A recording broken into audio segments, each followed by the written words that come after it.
Oke, kemarin kita sudah masuk, sebelumnya kita sudah membahas tentang besaran satuan dan pengukuran ya. Kemarin ada latihannya juga. Ini harusnya teman-teman pada kerjakan di learning ya. Ada 4 kuis, tapi saya lihat sepertinya kok belum semua mengerjakan. Jadi saya skip dulu nanti penjelasannya kalau sudah semuanya mengerjakan. Oke. Hari ini kita akan lanjutkan di materi kedua saja. Kemarin sudah di besaran satuan. Nah, ini ada satu alat lagi yang ingin kita kenalkan, ya, penggunaan vektor. Ini saya yakin di matematika juga menggunakan. Ya. Nah, gambar di sini adalah apa ini? Sistem kendali ya di kokpit pesawat. Ini di dalamnya pesawat, para pilot dan kopilot ini banyak tombolnya, banyak hal yang diatur, ya. Banyak variabel-variabel, banyak besaran yang perlu diketahui. Oke, salah satu besaran yang perlu diketahui dan diatur adalah kecepatan pesawat. Ya, kecepatan pesawat itu definisinya seberapa cepat atau seberapa laju pesawat bergerak. Ya, ini namanya magnitudenya berapa, ya, berapa laju dan kemana arah gerak pesawat dan juga arah.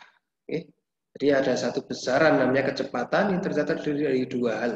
Satu adalah laju, yang kedua adalah arah. Oke. Nah, ini para pilot dan kopilot harus mengatur keduanya itu supaya pesawat bisa landing atau take off dengan selamat. Oke. Nah, besaran-besaran yang modelnya seperti ini ya, ada dua hal, arah dan nilai. Ini kita sebut sebagai vektor. Oke. Nanti kita akan belajar vektor. Oke. Nah, kalau ada besaran yang ada arah dan ada nilainya, apakah ada yang hanya nilai saja atau arah saja? Nah, arah saja tidak besaran ya, berarti nilai saja ada. Namanya skalar. Oke. Nah, ini beberapa besaran hanya memiliki nilai saja. Oke, hanya memiliki nilai. Kita sebut sebagai besaran skalar. Ini misalnya massa, panjang, atau durasi waktu. Ya, ada misalnya yang habis mandi, ya, menimbang berat badan gitu ya. Berat saya 67, sudah kaget mbak-mbaknya sudah 67 berat. Nah, kan itu cuma besar saja sudah dengan nilainya saja sudah menunjukkan kita sudah cukup jelas ya. Tidak perlu 67 kg ke atas atau 67 kg ke depan. Nah, perutnya buncit nih misalnya. Bapak-bapak. Ya. Atau panjang dari sebuah laptop. Ya, berapa dimensi panjang laptop saya? 35 cm kali lebarnya 20 cm misalnya. Oke, tanpa perlu arah. Kita sudah jelas, kita sudah sangat familiar dengan seperti itu. Ya. Durasi waktu, ya, perkuliahan satu SKS berapa? 50 menit. Tidak perlu ada arahnya. Oke, seperti ini disebut sebagai besaran skala. Sorry. Oke. Nah, contoh lainnya adalah curah hujan yang gambar kita berikan di sini curah hujan. Curah hujan di Indonesia pada bulan-bulan Juli, Agustus, September, musim-musim kemarau. Nah, ini sebagian besar Jawa ini kering, ya, Jawa bagian utara, ini termasuk Jawa Timur, Nusa Tenggara ini curah hujannya sedikit. Ini beberapa di daerah lain curah hujannya cukup tinggi. Ini Kaltara, Aceh, Papua Barat, dan sebagainya. Oke. Besaran seperti ini kita sebut sebagai skala. Ya, hanya perlu nilainya saja. Kalau tadi curah hujan ya berapa milimeter. Ketika air itu kita tampung di gelas selama 1 tahun, tingginya berapa ya, di tempat. Contoh lain adalah iradiasi matahari. Iradiasi matahari ini seberapa panas, seberapa menyengat sinar matahari diterima oleh bumi. Ya, energinya ada berapa? Ini juga paling tinggi daerah sini ya. Sudah tadi kering, panas pula. Ini daerah Jawa, Jawa Tengah ke arah timur sampai ke NTT. Ya. Ini memang banyak sekali sinar matahari bisa dapatkan. Oleh karena itu sangat ideal ini kalau dipakai untuk PLTS, ya, PLTS tenaga surya. Oleh karena itu PLTS pertama kita ada di mana? Kupang, ya, di kota Kupang. Ini ada sekitar 5 megawatt solar farm pertama Indonesia. Oke ya, besaran skalar ya.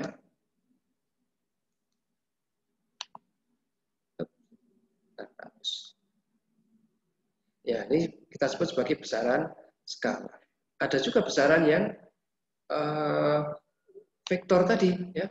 Untuk vektor adalah selain memiliki nilai, dia juga memiliki arah. Baru kita bisa memahaminya dengan baik ketika ada arahnya. Ya.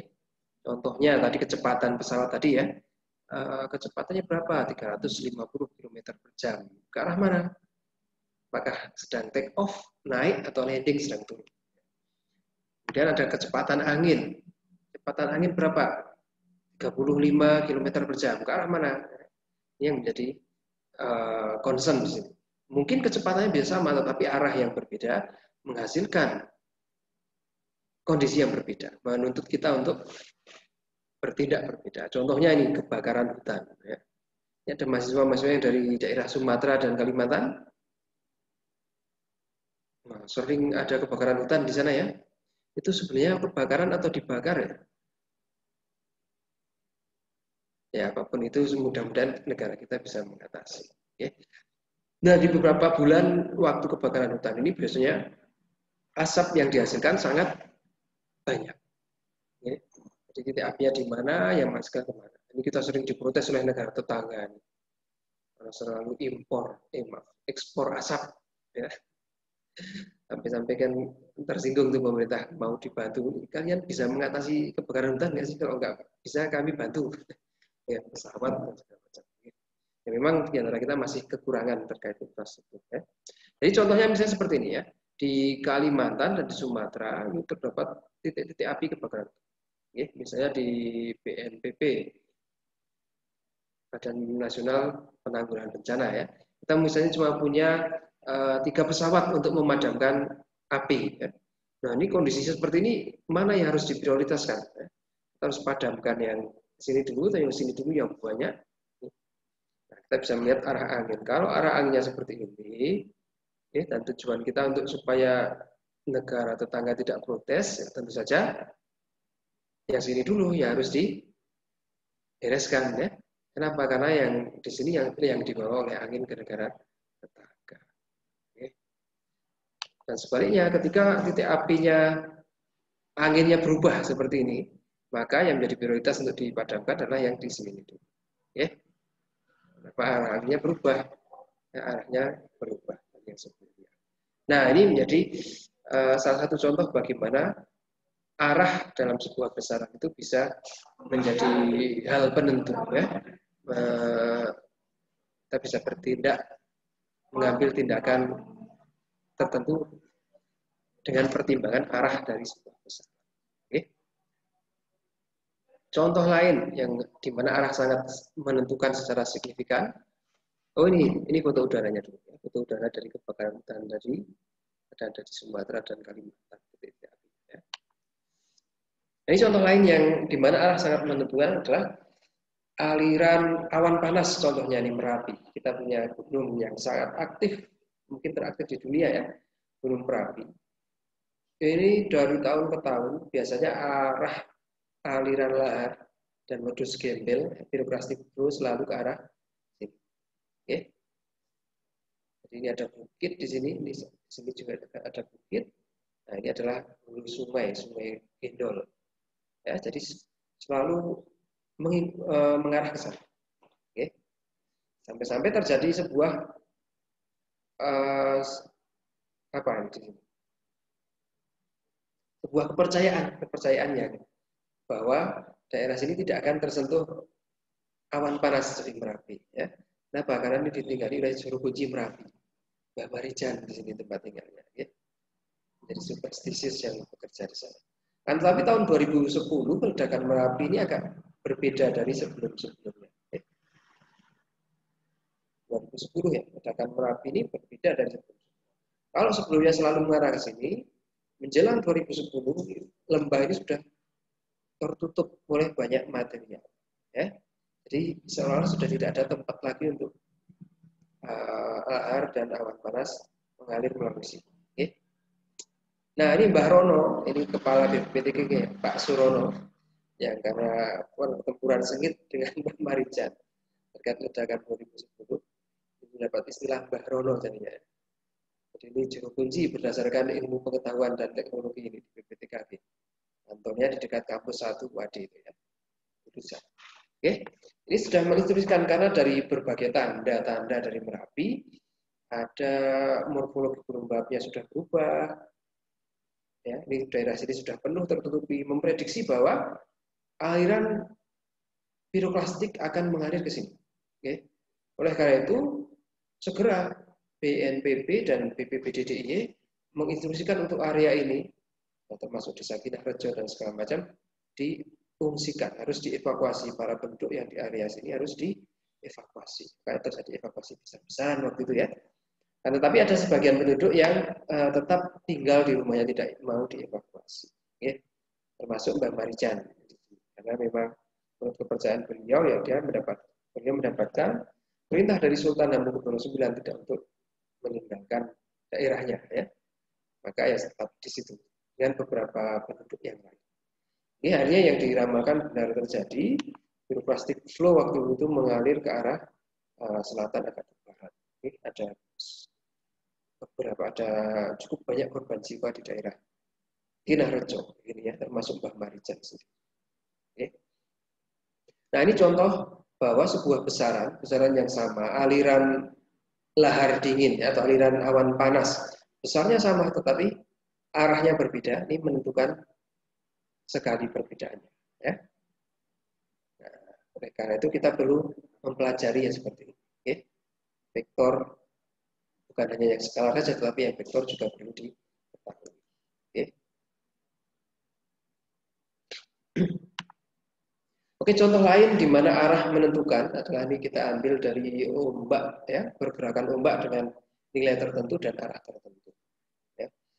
Penerbangan Malaysia Airlines MH370 ini hilang secara misterius. Oke. Anda sudah lihat beritanya harusnya ya, ini menjadi headline news tahun-tahun 2018, 2019, atau 2017. Intinya bahwa pesawat hilang. Oke. Diprediksi dia tidak tahu, kita hanya punya data dari radar handshake sinyal pesawat dengan radar, di mana radarnya ada di satelitnya ada di atas Samudra Hindia, sebuah satelit. Ya. Maka satelit cuma satu satelit, dia cuma bisa mengidentifikasikan pokoknya pesawat ada pada jarak tertentu dari satelit, ya, dengan radius tertentu seperti itu. Ya. Radius lingkaran bisa di utara, bisa di selatan. Ya. Dan yang paling memungkinkan adalah yang selatan. Nah, ini daerah sini. Ya. Ini diprediksikan dari kira-kira kecepatan pesawat dan bahan bakar yang dimiliki pesawat. Hingga akhirnya ketika bahan bakarnya habis, pesawat akan mengalami mati mesin dan jatuh ke laut. Ya. Jadi kita tidak tahu jatuhnya di mana. Pokoknya antara ini. Maka bisa dilakukan simulasi ini. Ketika ada pesawat jatuh di daerah yang berwarna merah, atau berwarna putih, atau berwarna kuning, atau berwarna pink, ini debrisnya nanti terhadap waktu akan bagaimana. Ya. Maka ini digunakan simulasi, kita sudah tahu ada arahnya kemana, arah ombak dan besarnya berapa ya. Di daerah ini kalau ada zoom nanti akan terlihat ada panah-panah kecil-kecil di sini. Ya. Ini sudah saya share kan lecture-nya? Harusnya sudah ya? Sudah, Pak. Oke, jadi sudah bisa dibaca sendiri. Ya. Nah, ini prediksi 1 bulan pas hari 0 jatuh ya. Ketika sebuah debris pesawat jatuh di sini, 1 bulan berikutnya debrisnya mau seperti apa pergerakannya. Ya. Oh, kalau yang merah ternyata di sini, yang putih ternyata di sini, yang kuning ternyata di sini, yang biru ternyata di sana. Ya. Ini 2 bulan berikutnya sudah seperti apa. Dan 4 bulan berikutnya sudah seperti apa. Ya.